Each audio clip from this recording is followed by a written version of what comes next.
Okay, good morning student. We continue our lesson still about differential ya atau turunan. Tapi kali ini kita akan belajar tentang fungsi naik, fungsi turun dan nilai stasioner. Perhatikan grafik di bawah ini ya. Oke, kita perhatikan ini adalah sumbu X dan sumbu Y. Inilah titik asalnya ya atau O atau origin ya, yang sering disebut dengan origin, titik asal. Nah, perhatikan ini ada sebuah grafik ya atau sering kita sebut dengan parabola ya. Ini parabola terbuka ke atas dan di sini ada titik A ya, titik A yang sering disebut dengan stasioner. Nah, titik A di sini ini adalah sebagai batas. Kalau misalkan di parabola ini sebagai titik minimum. Nah, kapan dikatakan dia turun ya? Fungsi fx itu turun ketika kita lihat dari atas ke bawah atau dari atas sampai ke x sama dengan a, itu grafiknya turun. Nah, ini grafiknya kan turun, maka dia dikatakan fungsi turun. Sedangkan kalau misalkan dari x sama dengan a sampai ke atas ini ya, sebelah kanan, maka dia dikatakan fungsi naik. Ya, dia dikatakan fungsi naik. Sedangkan kalau dia di sini ya, di titik minimumnya ini tadi, dia dikatakan stasioner. Artinya apa? Dia tidak naik dan tidak turun, dia tetap. Ya, dia tetap. Maka di sini adalah stasionernya. Sekali lagi, dari atas kiri ya, ini sebelah kiri siapa sih? X sama dengan A. Ini tadi batasnya. Dari sebelah kiri ke X sama dengan A itu adalah fungsi turun. Sedangkan dari X sama dengan A ke sebelah kanan atau naik dia, maka dikatakan fungsi naik, fx-nya naik. Sedangkan kalau dia di titik minimumnya ini ya, atau di X sama dengan A, maka dia dikatakan stasioner ya, ataupun tetap. Nah, agar lebih jelasnya, ini adalah penjelasannya. Nah, kapan dia tadi dikatakan naik? Dia dikatakan naik jika X lebih besar dari A. Ini tadi X sama dengan A, maka dia naik ketika X lebih besar dari A. A ke sebelah kanan itu kan berarti X-nya lebih besar dari A. Gitu dia. Kalau dia semakin ke kanan, maka X-nya lebih besar dari A. Sedangkan dia turun untuk X lebih kecil dari A. Berarti ini tadi A lebih kecil dari A. Berarti fungsinya dikatakan turun ya. Kalau X lebih kecil dari A, berarti itu ke sebelah kiri, maka fungsi itu adalah turun. Nah, sedangkan kalau dia stasioner itu ketika X sama dengan A, berarti dia di sini. Ketika X sama dengan A, maka fungsi itu adalah tidak naik ataupun tidak turun, artinya dia tetap. Maka dia dikatakan stasioner dengan titik A, FA. Nah, inilah dikatakan dengan titik stasioner. A, FA inilah titik stasioner. Dengan FA adalah nilai stasioner. Artinya nanti kita tentukan titik stasionernya, misalkan itu adalah A, kemudian kita substitusikan A ini ke fungsi yaitu FA, maka itulah sebagai nilai stasionernya. Oke, bisa dipahami? Semoga bisa ya. Sekali lagi ingat, kapan dikatakan fungsi naik? Ketika X sama lebih besar dari A, turun ketika X lebih kecil dari A, dan stasioner ketika X sama dengan A. Ini grafiknya ya. Beda nanti kalau misalkan ada grafik yang lain. Tapi kalau dari grafik ini, ya, dia naik ketika X lebih besar dari A, turun dia ketika X lebih kecil dari A, dan stasioner ketika X sama dengan A. Terus bagaimana kalau misalkan kita hubungkan dengan turunan? Nah, kalau dihubungkan dengan turunan, maka ya, kapan dia dikatakan naik atau fungsi naik? Ketika turunan pertama dari fungsi tersebut lebih besar dari 0. Ya, ingat ketika turunan pertama dari fungsi tersebut yang kita misalkan tadi fx lebih besar dari 0. Kapan dia turun? Ketika turunan pertama dari fungsi tersebut lebih kecil dari 0.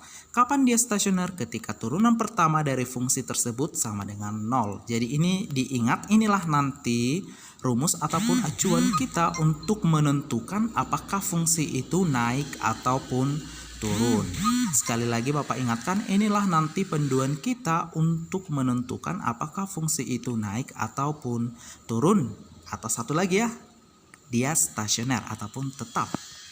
Oke, Agar lebih paham, kita masuk ke contoh soal. Ini contoh soal nomor 1. Diketahui fungsi f(x) sama dengan x kuadrat dikurang 8x dikurang 9. Tentukan interval x ketika fungsi f(x) naik dan fungsi f(x) turun. Jadi kita mau mencari interval x, kapan dia naik dan kapan dia turun. Oke. Cara pengerjaannya jangan lupa buat dulu diketahui. Diketahui dari soal adalah fungsinya, yaitu si f(x) sama dengan x kuadrat dikurang 8x dikurang 9. Kemudian yang ditanya apa? Kapan dia fungsi itu naik dan kapan fungsi itu turun. f(x) naik, f(x) turun. Oke, jadi yang pertama kita cari adalah si f(x) naik. Ingat tadi di pelajaran sebelumnya, penjelasan sebelumnya, fungsi itu naik ketika f aksen x itu lebih besar dari 0. Jadi kita berpacu pada ini ya. Dia naik ketika turunan pertamanya atau f aksen x itu lebih besar dari 0. Maka kita tuliskan ya, f aksen x itu lebih besar dari 0, ini tadi syaratnya. Nah, pertama kita cari dulu turunan dari fungsinya. Tadi fungsinya f(x) sama dengan x kuadrat dikurang 8x dikurang 9. Maka turunannya adalah 2x dikurang 8. Bapak tidak perlu menjelaskan lagi bagaimana mencari turunannya, karena kita sudah membahas ini dan kita sudah jauh sampai ke sini. Itu artinya Bapak yakin kalian sudah paham bagaimana mencari turunan. Ya, jadi turunan dari f(x) sama dengan x kuadrat dikurang 8x kurang 9 adalah 2x dikurang 8. Nah, nilai turunannya inilah kita masukkan ke persamaan ini. Ya, berarti f aksen x lebih besar dari 0. Masukkan 2x dikurang 8 lebih besar dari 0. Kita kan mau mencari x, berarti pindahkan si min 8 ke sebelah kanan menjadi positif, berarti 2x lebih besar dari 8. Nah, kita mau mencari x. X lebih besar dari 8/2, maka x lebih besar dari 4. Nah, dari sini dapat kita simpulkan bahwa fungsi f(x) naik pada interval x lebih besar dari 4. Jadi kalau misalkan nanti ada garis bilangan ya, ada angka 4 sebagai batasnya misalkan, berarti kalau lebih besar dari 4 ya berarti sebelah kanan si 4, maka fungsi itu naik. Oke, kemudian fungsi turun. Ini sebenarnya gampang ya, kalau kita sudah tahu fungsi naik tinggal mengganti tandanya. Kalau tadi lebih besar, di sini dia lebih kecil. Ya, lebih kecil berarti f aksen x lebih kecil dari 0. Ini persamaannya tadi. Kita masukkan f aksen x itu sama. Soalnya kan sama, berarti turunannya juga pasti sama. Ya, berarti 2x dikurang 8 lebih kecil dari 0. 2x lebih kecil dari 8, maka x lebih kecil dari 8/2, maka x lebih kecil dari 4. Maka dapat disimpulkan bahwa fungsi f(x) turun pada interval x lebih kecil dari 4. Jadi kalau misalkan nanti kita buat garis bilangan tadi seperti yang tadi, berarti ke sebelah kiri si x sama dengan 4, maka fungsi turun ya. Fungsinya turun ke sebelah kiri, fungsi turun ke sebelah kanan tadi, fungsi naik. Jadi sekali lagi, fungsi f(x) naik pada interval x lebih besar dari 4, fungsi f(x) turun pada interval x lebih kecil dari 4. Oke, contoh yang kedua, diketahui fungsi f(x) sama dengan x pangkat 3 dikurang 6x pangkat 2 dikurang 36x tambah 30. Tentukan interval x ketika fungsi f(x) naik dan fungsi f(x) turun. Oke, kita kerjakan. Pertama buat dulu yang diketahui, yaitu fungsinya x pangkat 3 dikurang 6x pangkat 2 dikurang 36x tambah 30. Yang ditanya adalah a f(x) naik dan b f(x) turun. Oke, kita bahas. Tetap sama ya seperti yang nomor 1 tadi. Di sini fungsi naik itu syaratnya ketika turunan pertama dari fungsi tersebut lebih besar dari 0 atau f aksen x lebih besar dari 0. Nah, kemudian kita tuliskan ulang ya, tadi fungsinya x pangkat 3 dikurang 6x pangkat 2 dikurang 36x tambah 30. Nah, kemudian kita turunkan, hasilnya adalah 3x kuadrat dikurang 12x dikurang 36. Nah, setelah dapat nilai turunannya, masuklah kita ke syaratnya tadi. Kalau dia naik ya, turunan pertamanya itu lebih besar dari 0. Tadi turunan pertama yang mana? Yang ini kan, 3x kuadrat dikurang 12x dikurang 36. Inilah kita substitusi ke f aksen x, atau kita ganti f aksen x jadi yang ini ya. Persamaan yang ini berarti 3x kuadrat dikurang 12x dikurang 36. Ini kan persamaan kuadrat, dan kalau kita lihat ini kan belum sederhana. Maka supaya sederhana, sama-sama kita bagikan dengan 3. Oke, dan satu lagi ya tipsnya, bagaimana sih caranya kita tahu apakah persamaan itu sederhana atau tidak? Kita lihat dari variabel atau koefisien variabel si x kuadrat. Kalau koefisien variabel dari si x kuadrat tidak 1, maka dia belum sederhana ya. Tetapi tergantung apakah nanti misalkan bisa kamu bagi dengan suatu angka atau tidak. Kalau tidak bisa, yaudah berarti itulah yang paling sederhana ya. Tetapi kalau misalkan masih bisa dibagi dan koefisien variabel x kuadrat itu bukan 1, maka kamu sederhanakan biar lebih gampang. Oke. Nah, karena ini kebetulan semuanya angkanya cantik bisa dibagi 3, maka bisa kita sederhanakan. Maka hasilnya menjadi x kuadrat dikurang 4x dikurang 12 lebih besar dari 0. Nah, ini kan persamaan kuadrat, berarti bisa kita cari perkalian faktornya ya, pemfaktorannya, yaitu x tambah 2 kali dengan x kurang 6. Jadi kalau misalkan nanti kamu kalikan ini x dengan x dengan minus 6, 2 dengan x, 2 dengan minus 6, hasilnya nanti pasti yang di atas ini. Ya, pasti yang di atas ini. Jadi, maka dari sini bisa kita tentukan nilai x-nya, yaitu x tambah 2 itu kan sama dengan 0. Berarti x sama dengan minus 2 atau x sama dengan 6. Ya, Bapak rasa kalian sudah paham dengan ini. Jadi sini ada dua nilai x, yaitu minus 2 atau 6. Nah, bagaimanakah cara menentukan dia fungsi naik? Maka kita gambarkanlah garis bilangan seperti ini. Ya, garis bilangan kita buat, kemudian ada minus 2 dan 6. Ingat, di sebelah kiri itu pasti selalu yang nilainya lebih kecil. Mana lebih kecil, minus 2 atau 6? Tentunya minus 2, maka minus 2 ada di kiri dan 6 ada di kanan. Dan ini adalah lingkarannya kosong ya, artinya dia tidak ikut. Kalau misalkan tandanya nanti lebih besar sama dengan, maka ini berisi. Artinya si minus 2-nya ikut, si pembuat nolnya ikut. Tetapi kalau dia kosong berarti minus 2-nya tidak ikut sebagai penyelesaian nanti. Oke, maka dia ini sudah kita gambarkan garis bilangan, ada minus 2 dan 6. Nah, kemudian bagaimanakah cara menentukan atau bagaimana cara kita tahu nilai x-nya sekian-sekian biar dia positif, atau nilai x-nya sekian-sekian biar x-nya turun? Maka caranya, pertama tentukan dulu 3 daerah. Ini daerah 1, berarti daerah 1 itu minus 2 ke sebelah kiri, itu daerah 1. Kemudian daerah 2 antara minus 2 dan 6. Daerah 3, 6 ke kanan ya. Berarti 6, 7 sampai seterusnya itu adalah daerah 3. Nah, kemudian ambillah sembarang angka dari salah satu daerah. Sebenarnya kalau misalnya kamu penasaran, bisa kamu ambil dari ketiga daerah. Misalkan kamu ambil satu angka dari daerah 1, satu angka dari daerah 2, satu angka dari daerah 3. Tetapi biar lebih cepat, cukup kamu ambil dari salah satu daerah saja. Misalkan Bapak ambil di sini adalah dari daerah 2, berarti angka yang berada di antara minus 2 dan 6. Ingat tadi minus 2 dan 6-nya tidak ikut, berarti dari minus 2 dan 6 ada berapa angka? Ada banyak kan? Lumayan banyak lah bisa dikatakan. Ambillah sembarang angka yang menurutmu yang paling gampang nanti untuk disubstitusi. Yang paling gampang itu kan 0, minus 2, 6 itu kan ada si 0. Berarti Bapak ambil yang 0, gitu dia. Maka kita substitusilah x sama dengan 0 ke persamaan yang ini. Sudah, kita substitusi ke persamaan x kuadrat dikurang 4x dikurang 12 lebih besar dari 0. Artinya di sini nanti ketika kita substitusikan angka yang kita masukkan, ya, dia naik apabila angka di sini nanti harus lebih besar dari 0.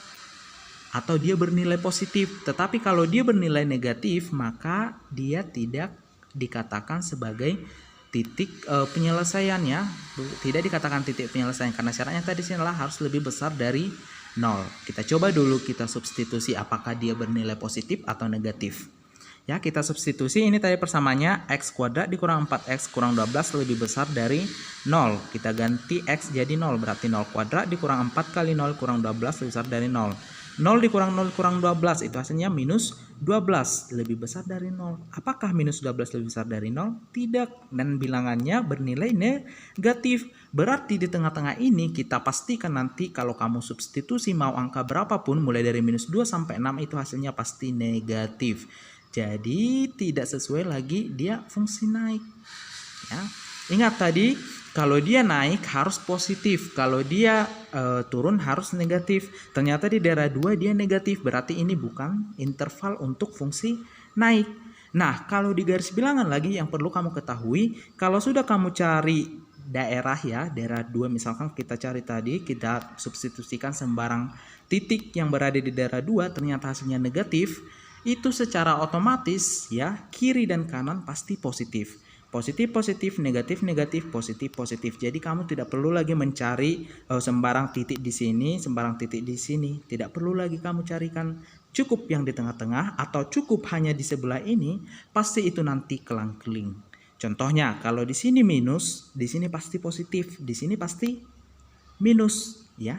Kalau di sini positif, di sini pasti minus, di sini pasti minus. Kalau misalkan di sini positif, di sini pasti minus, di sini pasti positif. Artinya dia tidak pernah jumpa atau berdekatan antara si minus dengan minus, positif dengan positif, atau bahkan semuanya minus. Tidak pernah ya. Misalkan di sini positif, ini positif, itu sudah pasti salah. Tidak pernah berjumpa. Atau misalkan di sini positif, di sini minus. Salah, tidak pernah ya. Dia itu pasti selalu kelang-keling. Makanya kamu cukup mencari satu daerah penyelesaian dengan mensubstitusi sembarang titik yang berada di daerah penyelesaian tersebut. Misalkan daerah 2 tadi kita ambil 0. Misalkan daerah 1 nanti kamu ambil minus 1 bisa. Misalnya daerah 3 kamu ambil 7 bisa. Ya, tapi ingat ambillah yang paling sederhana. Oke? Maka dari situ ya, kalau dia positif yang kita ambil itu kalau dia naik, maaf ya, kalau dia fungsi naik kita ambil yang positif. Berarti dia positif di mana? Di daerah 1 dan daerah 3. Maka cara menentukan fungsi fx naik ya, intervalnya itu kita tulis seperti ini. Fungsi fx naik pada interval x lebih kecil dari minus 2 atau x lebih besar dari 6. Ya, kenapa tadi atau? Lihat grafiknya ini. Garis bilangannya. Di sini dia positif, di sini dia positif. Ternyata di tengah-tengah ada negatif, maka nanti pasti ada kata atau. Berarti dia positif ketika x lebih kecil dari minus 2, berarti minus 2 ke kiri dia nanti akan bernilai positif. Kalau tidak percaya bisa kamu buktikan, ambil sembarang angka nanti di sebelah kiri minus 2. Kemudian ini ya, ketika dia x lebih besar dari 6, berarti 6 ke kanan ini semua nanti dia pasti bernilai positif. Nah, maka inilah dikatakan dia fungsi naik pada interval x lebih kecil dari minus 2 atau x lebih besar dari 6. Yang ini tadi ya, x lebih kecil dari minus 2, x lebih besar dari 6. Ingat tadi kalau dia fungsi naik kita lihat yang positif dia hasilnya ya. Yang positif itu ada daerah 1 dan daerah 3, sedangkan daerah 2 dia negatif. Nah, kalau kita sudah dapat fungsi naik, fungsi turun gampang ya. Kamu tinggal melihat ini juga bisa, atau perlu kamu ulangi juga dari awal bisa. Yang intinya yang kamu ubah itu hanya tandanya. Kalau di sini lebih besar, di sini dia jadi lebih kecil ya. Tandanya lebih kecil, berarti kita masukkan f aksen x lebih kecil dari 0, berarti x kuadrat dikurang 4x kurang 12 lebih kecil dari 0 ya. Sama seperti yang tadi caranya, kita buat pemfaktorannya x tambah 2 kali x kurang 6, maka x lebih kecil sama dengan minus 2 atau x sama dengan 6. Kita buat garis bilangan. Nah, kebetulan tadi kan sudah kita dapat ini ya. Ini kita sudah ada buat contohnya tadi, kita ambil sembarang itu tetap sama, dan ini juga tetap sama garis bilangan. Jadi kamu tinggal melihat mana dia yang bernilai negatif. Yang bernilai negatif itu berada di antara min 2 dan 6. Maka nanti fungsi fx turun pada interval x lebih besar dari minus 2 lebih kecil dari 6 ya. Ini perbedaannya ya. Kalau dia naik ya, kalau dia tidak naik ada kata atau. Ini karena grafiknya ini juga ya. Kalau misalkan nanti dia di sini negatif, positif, negatif, maka nanti fungsi naik itu seperti ini nanti bentuknya. Tapi karena kebetulan di sini dia naik, ada dia di sini positif, kemudian tengah-tengahnya ada negatif, di sini positif, maka dia ada kata atau ya. Tetapi kalau misalnya untuk fungsi turun, dia berarti menggunakan simbol seperti ini, x lebih besar dari minus 2. Kenapa tadi kan di sini daerah penyelesaiannya, di sini dia bernilai negatif, maka dia nanti menggunakan tanda seperti ini. X lebih besar dari minus 2, lebih kecil dari 6. Kenapa tidak seperti ini? Ini tadi untuk fungsi naik tadi. Oke. Maka itulah contoh tentang fungsi naik dan fungsi turun. Contoh yang ketiga, tentukan nilai stasioner dan titik stasioner dari fungsi f(x) sama dengan 1/3x pangkat 3 ditambah x pangkat 2 dikurang 3x tambah 5. Oke, penyelesaiannya sama, kita tentukan dulu diketahui. Yang diketahui itu adalah fungsinya, yaitu 1/3x pangkat 3 ditambah x pangkat 2 dikurang 3x tambah 5. Kemudian yang ditanya adalah nilai stasioner dan titik stasionernya. Ya. Nah, oke, kita jawab. Ingat tadi syarat dikatakan dia stasioner apabila f aksen x-nya itu sama dengan 0. Berarti pertama sekali yang kita cari adalah tentukan dulu turunannya. Turunan dari si fx. Fx-nya tadi 1/3x pangkat 3 ditambah x pangkat 2 dikurang 3x tambah 5. Maka turunannya adalah x pangkat 2 ditambah 2x dikurang 3. Ini tidak perlu lagi Bapak jelaskan ya, karena sudah kita bahas ya, dan sudah berapa soal yang kita kerjakan tentang turunan dan kalian sudah paham. Oke. Nah, kemudian kalau sudah dapat nilai turunannya, barulah kita masuk ke syaratnya. Syarat stasioner tadi ketika turunannya itu sama dengan 0, maka kita masukkan f aksen x tadi sudah dapat, yaitu x kuadrat ditambah 2x dikurang 3. Nah, kalau dia bentuknya seperti ini tidak perlu lagi kita sederhanakan, karena koefisien variabel si x pangkat 2 itu sudah 1. Jadi kita tidak perlu sederhanakan. Nah, kalau bentuknya seperti ini kan persamaan kuadrat. Kita carilah pemfaktorannya. Ternyata hasilnya adalah x tambah 3 dikali x kurang 1. Sama seperti yang tadi Bapak katakan, kalau kamu kalikan ini, itu samalah hasilnya seperti yang di atas ini. Jadi kita hanya mengubah bentuknya dan kita buat jadi perkalian faktor ya, pemfaktoran. Sama dengan 0. Nah, dari sini dapat nilai x minus 3 dan x sama dengan 1. X sama dengan minus 3 atau x sama dengan 1. Nah, kalau sudah dapat nilai x-nya, ini bisa kita misalkan x1, ini x2, bisa ya. Tergantung dari mana yang menurutmu lebih gampang kamu pahami. Nanti ada buku, kamu lihat buku yang lain, nanti bisa jadi ini dibuat x1, ini x2. Ya, jangan bingung walaupun Bapak buat di sini hanya x. Oke. Nah, kemudian kita tentukan nilai stasionernya. Tadi di awal sudah Bapak jelaskan kalau dia nilai stasioner ketika misalkan kita sudah dapat nilai x-nya, kemudian kita substitusikan ke persamaan. Itulah nilai stasionernya.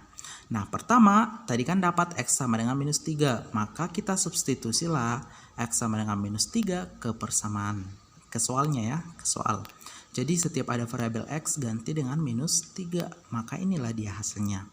1/3 dikali, ini kan x pangkat 3, berarti minus 3 pangkat 3 ditambah minus 3 pangkat 2 dikurang 3 kali minus 3 ditambah 5. Ya udah, tinggal kamu kuadratkan yang dikuadratkan, pangkat 3 kannya dipangkat 3 kan.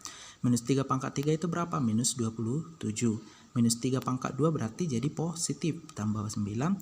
Minus 3 dikali minus 3 jadi positif 9 ditambah 5. Maka ini ya bisa disederhanakan, 3 dibagi minus 27 itu kan minus 27 bagi 3 itu kan 9. Ada minus ya, jangan lupa minusnya. Berarti hasilnya jadi minus 9 tambah 9 tambah 9 tambah 5 itu ini nanti bisa habis, maka hasilnya adalah 14. Jadi nilai stasioner untuk x sama dengan minus 3 adalah 14. Oke. Kemudian yang kedua kan tadi ada dua nilai x-nya, yaitu x sama dengan 1. Kita buat lagi, berarti x sama dengan 1, substitusi atau ganti nanti x menjadi 1 di setiap variabel x. Soalnya sama, persamaannya sama, maka tinggal kita ganti menjadi angka 1. Nah, ini dia 1/3 kali 1 pangkat 3 ditambah 1 pangkat 2 dikurang 3 kali 1 ditambah 5. Hasilnya nanti 1/3 ditambah 1 dikurang 3 tambah 5. Ini dulu kamu operasikan, itu hasilnya adalah 3. 1 dikurang 3 minus 2, minus 2 tambah 5, 3. Nah, sekarang sisa 1/3 tambah 3. Ini kan pecahan, ini tidak, maka kamu samakan penyebutnya. Maka hasilnya nanti adalah 10/3. Kalau misalkan kamu buat jadi pecahan campuran, jadi 3 1/3. Ya, ini adalah bentuk lain dari 10/3. Bisa ini kamu buat, bisa juga ini. Oke. Jadi kita sudah dapat nilai stasionernya, titiknya juga sudah dapat. Maka untuk menentukan nilai X-nya maksud Bapak ya, tadi X minus 3, nilai stasionernya 14, X sama dengan 1, nilai stasionernya 10/3 atau 3 1/3. Maka untuk menentukan titik stasionernya adalah seperti ini. Ya, ini adalah si X-nya tadi, yaitu minus 3. Ini. Berapa nilai stasionernya? Yaitu 14. Jadi dia kita tuliskan minus 3,14. Ini tadi nilainya, ini tadi si X-nya. Oke. Kemudian yang kedua, kan ada 2. X sama dengan 1, nilai stasionernya berapa? 3 1/3. Berarti kita tuliskan 1,31/3. Inilah titik stasionernya. Yaitu tadi ya, ulangi, ini minus 3,14 dari mana? Ini tadi X-nya minus 3, nilai stasionernya 14. Berarti kita tuliskan minus 3,14. Atau kalau misalkan nanti kamu flashback ke video awal, itu kan tadi titik stasionernya itu tuliskan dengan bentuk seperti ini, A, F, A. Ini dia.